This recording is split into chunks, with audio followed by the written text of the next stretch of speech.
នេះសត្វទាំង12នៃវត្តត្រោះវត្តតលុះចាស់ក្នុងស្រុកមោងសរសេរលោកធ្វើរូបឆ្នាំទាំង12ហ្នឹងស្អាតរូបសង្ឃកណ្ដាលនោះគឺពុទ្ធអង្គទ្រង់ប្រសូតនេះ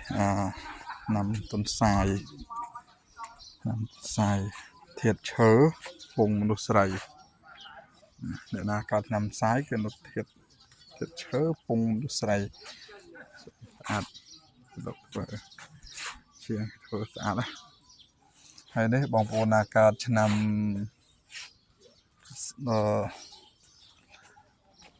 ឆ្នាំរោងពោះអ្នករាជ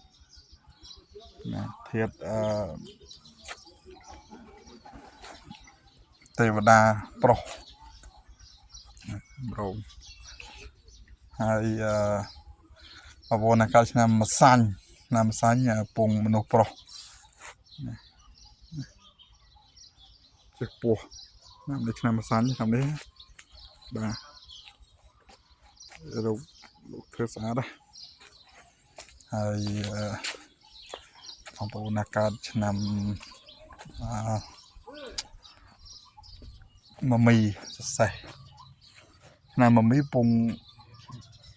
ទេវតាស្រីណាទេវតាស្រីស្អាតជាសេះហើយឆ្នាំមម៉ែជាពពែពងទេវតាស្រីដែរជាស្អាតឆ្នាំមម៉ែ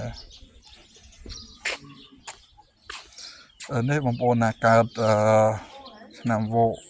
ធាតុដែកពងយៈប្រុសជា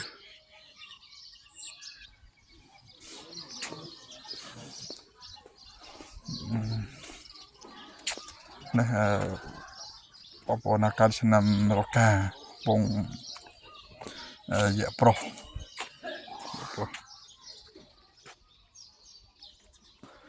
សត្វជិះហ្នឹងគឺអ្នកជិះនៅនឹងពងយៈប្រុស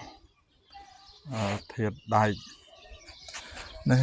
បងប្អូនណាកើតឆ្នាំចធាតុដីពងយៈស្រីសំណក់ឆ្កែណាបងប្អូនណាកើតឆ្នាំកុល